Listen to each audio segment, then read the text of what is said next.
જય શ્રી કૃષ્ણ. કેમ છો તમે બધા? શું પૈસા વગર માણસની ઈમાનદારી અને લાગણીઓની કોઈ કિંમત નથી રહેતી? જાણવા માટે જુઓ આજની આ હૃદયસ્પર્શી વાર્તા. તો ચાલો આજની વાર્તા શરૂ કરીએ.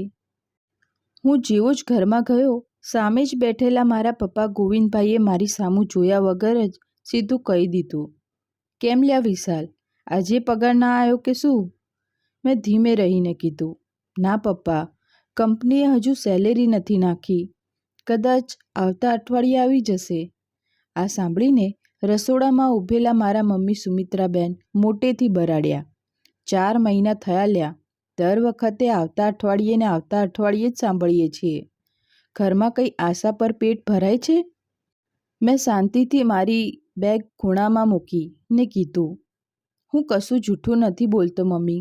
કંપનીમાં બધાનો પગાર અટકેલો છે. હું રોજ ઓફિસ જાઉં છું, લોહી પાણી એક કરીને કામ કરું છું, પણ મારા હાથમાં કશું નથી." ત્યાં તો મારો નાનો ભાઈ અજય દાંત કાઢતા કાઢતા બોલ્યો, "મોટા ભાઈ, જો નોકરીમાં રૂપિયોય નથી મળતો તો આવી નોકરીનો શું ફેટો મારવો છે? છોડી કેમ નથી દેતા? કમસે કમ ઘરવાળાઓને રોજ નકામી આશા તો ના રહે." મેં એની સામું જોયું અને ટાઢા બોળે કીધું, "નોકરી છોડવી તો રમત વાત છે અજય, પણ આજના જમાનામાં નવી નોકરી મળવી એટલી સહેલી નથી." એટલામાં મારી પત્ની શીતલ પાણીનો ગ્લાસ લઈને આવી અને બોલી, "પહેલાં પાણી પી લો. સવારના ભૂખ્યા તરસ્યા હશો. બાકીની વાતો પછી કરજો." મમ્મી સુમિત્રાબેને તરત વેણું માર્યું, "બસ, તારે તો એક જ કામ ધંધો રહ્યો છે, તારા વરની દલાલી કરવાનો. ક્યારેક એને એ પૂછ કે ઘરમાં રાશન ક્યાંથી આવશે, ગેસનો બાટલો કોણ ભરાવશે ને લાઇટ બિલ કોણ ભરશે?" શીતલે માથું નમાવીને કીધું, "મમ્મીજી, હું તો બસ એટલું જ કહું છું કે હેરાન થયેલા માણસને 2 મીઠા બોલ મળી જાય તો એની હિંમત ટકી રહે." પપ્પા ગોવિંદભાઈ ખુરશીમાંથી ઊભા થતાં બોલ્યા, "હિંમતથી પેટ ના ભરાય વહુ. પૈસા જોઈએ, પૈસા. આ વાત જેટલી વહેલી સમજો એટલું સારું." આ સાંભળીને મારાથી પહેલીવાર જરા મોટેથી બોલાઈ ગયું, "પપ્પા, મેં આ ઘરમાં ક્યારેય કોઈ કસર નથી છોડી. જ્યાં સુધી દર મહિને સમયસર પગાર આવતો હતો ત્યાં સુધી કોઈએ એકવાર પણ નથી પૂછ્યું કે હું કેમનો કમાઉં છું ને રોજ કેટલો તાણ વેઠું છું. પણ આજે આ 4 મહિનાથી પગાર અટકાણો ને તકલીફ આવી તો બધાના સૂર બદલાઈ ગયા. હું સાવ નકામો થઈ ગયો." ઘડીક તો ઘરમાં સન્નાટો છવાઈ ગયો, પણ કોઈ પાસે મારા સવાલનો જવાબ ન હતો. એવામાં જ દરવાજે દૂધવાળો આવ્યો ને બોલ્યો, "વિશાલભાઈ, છેલ્લા 2 મહિનાના પૈસા ક્યારે આલશો? હવે ઉધાર નહીં ચાલે હો." પપ્પાએ ગુસ્સામાં મારી સામું જોયું ને બોલ્યો, "જોઈ લીધું? હવે તો બહારનાએ ઘરે આવીને હિસાબ માંગવા માંડ્યા." મેં ખિસ્સામાં હાથ નાખ્યો તો મારી પાસે કુલ જમા 60 રૂપિયા જ હતા. મેં ચૂપચાપ એ જ પૈસા દૂધવાળાના હાથમાં મૂક્યા ને કીધું, "બાકીના 2 દિવસમાં આલી દઈશ." દૂધવાળો કશું બોલ્યા વગર જતો તો રહ્યો, પણ જતાં જતાં આખા ઘર સામું જોઈ ગયો. એ નજરમાં સવાલ પણ હતો ને મેણું પણ હતું. મને પહેલીવાર અહેસાસ થયો કે ઘરની ભીતો એની એ જ છે, પણ એમાં રહેતા માણસોની નજર બદલાઈ ગઈ છે. બીજી સવારે હું રોજની જેમ વહેલો ઉઠીને તૈયાર થતો હતો તો પપ્પા ગોવિંદભાઈએ છાપામાંથી નજર હટાવ્યા વગર કીધું, "જ્યારે પૈસા જ નથી મળતા તો રોજ ધક્કો ખાવાનો શું અર્થ છે? ઘેર બેસને, કમસે કમ આવવા જવાનું ભાડું તો બચશે." મેં શાંતિથી કીધું, "પપ્પા, જો હું ઓફિસે જવાનું છોડી દઈશ તો નોકરીએ જતી રહેશે. પછી તો જે થોડી ઘણી આશા છે એ પૂરી થઈ જશે." અજયે ફરી હસીને કીધું, "આશાથી કોઈનું ઘર નથી ચાલતું મોટા ભાઈ. ઘર ચલાવવા રોકડા જોઈએ. આજકાલ પૈસો બોલે છે ને જેની પાસે પૈસો નથી હોતો એનું કોઈ નથી સાંભળતું." શીતલે ચાનો કપ મારી સામે મૂકતા કીધું, "તમે કશું ન વિચારો, બધું સારું થઈ જશે." મમ્મીએ તરત કીધું, "વહુ, બધું સારું થઈ જશે કહેવાથી પેટ નથી ભરાતું. તને એટલી ચિંતા હોય તો તારા ઘરેણાં વેચી દે ને, ઘરનો ખર્ચ નીકળી જશે." શીતલ ઘડીક સ્તબ્ધ થઈ ગઈ, પછી ધીમેથી બોલી, "મમ્મીજી, આ ઘરેણાં મારી માની આખરી નિશાની છે. હું એને છેલ્લી લાચારી આવશે ત્યારે જ વેચીશ. મમ્મીએ મોં મરોડ્યું. જોઈ લીધું વિશાલ, તારા ખરાબ ટાણે કોઈને કશું જ નથી છોડવું, પણ આશા બધાને તારી પાસે જ છે. મેં કશુંએ બોલ્યા વગર મારો નાસ્તાનો ડબ્બો ઉપાડ્યો. શીતલે ધીમેથી કીધું, આજે ડબ્બો ખાલી છે. ઘરમાં શાક નહોતું એટલે ફક્ત રોટલી જ મૂકી છે. મેં પરાણે હસીને કીધું, કંઈ વાંધો નહીં, ભૂખ રોટલીથી મટે, શાકથી નહીં. હું જેવો દરવાજા બહાર નીકળ્યો, સામે વર્માજી મળી ગયા. બોલ્યા, અરે વિશાલ બેટા, સાંભળ્યું છે તારી કંપની પૈસા નથી આલતી. જો નોકરી છોડવી હોય તો કહેજે, મારા ઓળખીતામાં એક ચોકીદારની જગ્યા ખાલી છે, ગોઠવી દઈશ. મારી પાસે ફક્ત એક લાચાર હાસ્ય હતું, પણ મારા પગ હવે પહેલાં કરતાં ભારે થઈ ગયા હતા. સાંજે હું ઘેર પાછો આવ્યો તો આંગણામાં મોહન કાકા બેઠા હતા. મને જોતાં જ મમ્મીએ મોટેથી કીધું, આ વિશાલ, તારી જ વાતો ચાલતી હતી. મોહન કાકાએ હસીને પૂછ્યું, બેટા, સાંભળ્યું છે આજકાલ પગાર નથી મળતો. વાંધો નહીં, આવો સમય તો બધાની જિંદગીમાં આવે. હું કશું બોલું એ પહેલાં જ અજય હસીને બોલ્યો, કાકા, 4 મહિનાથી આ જ સાંભળીએ છીએ. હવે તો અમને ભરોસો નથી રહ્યો કે ક્યારે પૈસા આવશે. મોહન કાકાએ મારી સામું જોયું, પણ આ વખતે એમની આંખોમાં દયા હતી, પણ સન્માન ન હતું.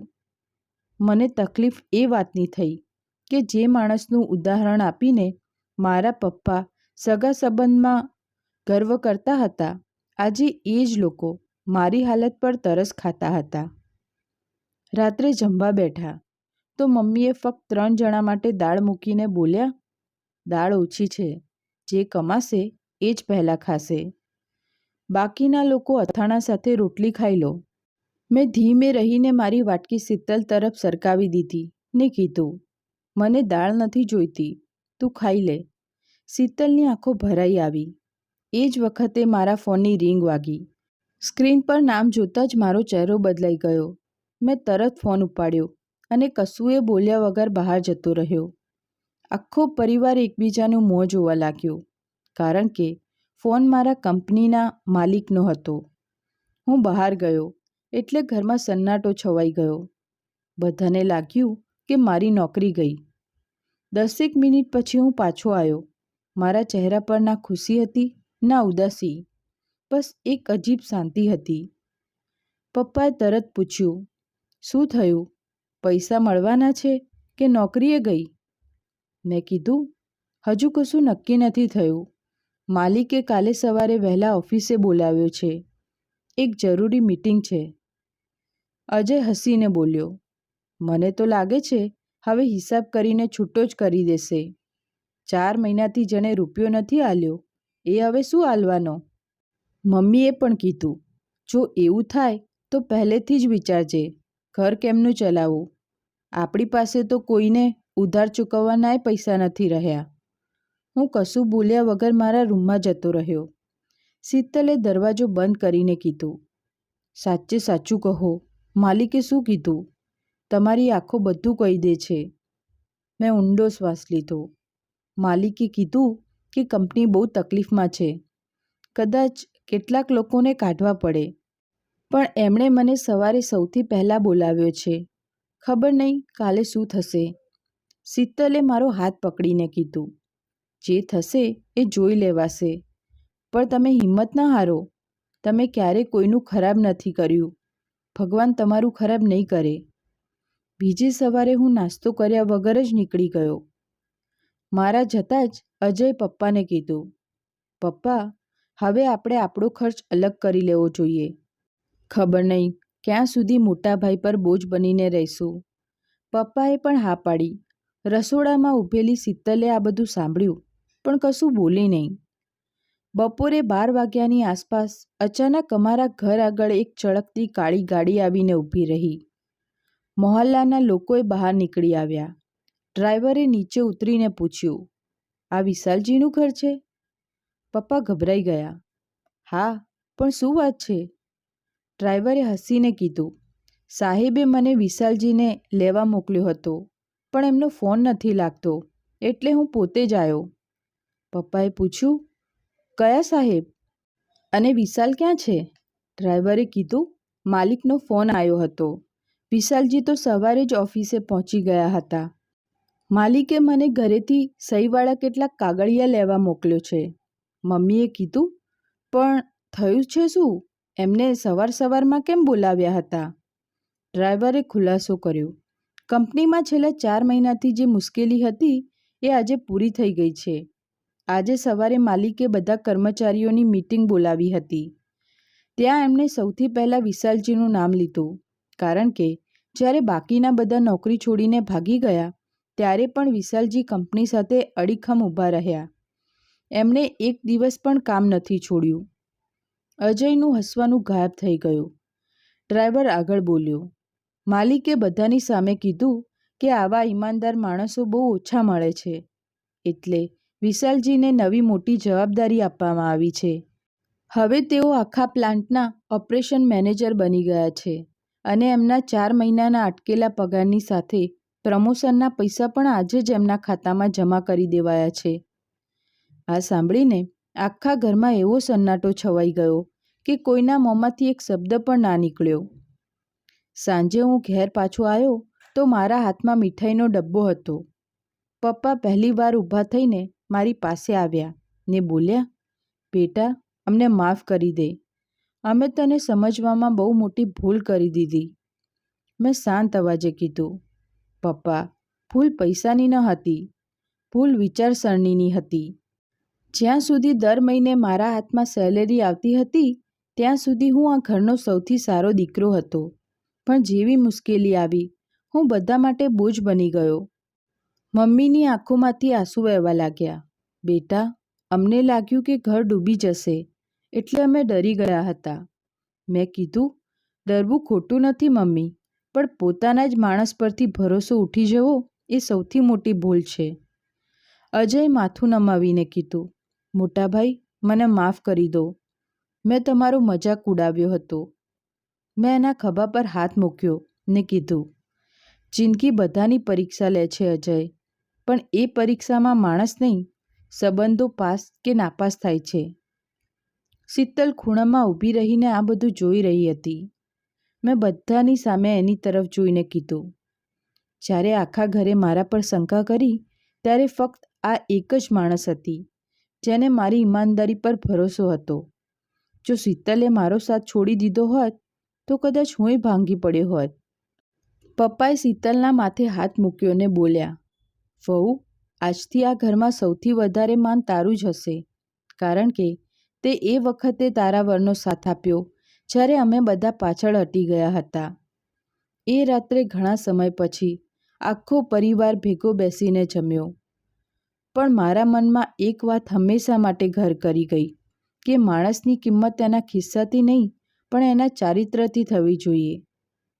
પૈસા તો આજે છે ને કાલે નથી, પણ એકવાર ભરોસો તૂટી જાય ને તો પાછો પહેલાં જેવો નથી બનતો. તો તમને વાર્તા કેવી લાગી? કોમેન્ટ બોક્સમાં જરૂરથી જણાવજો. તમને વાર્તા ગમી હોય તો લાઈક, કોમેન્ટ અને શેર કરજો. અને જો તમે નવા હોય તો અમારી ચેનલને સબસ્ક્રાઈબ કરજો. તો ચાલો ફરી મળીએ એક નવી વાર્તા સાથે. જય શ્રી કૃષ્ણ.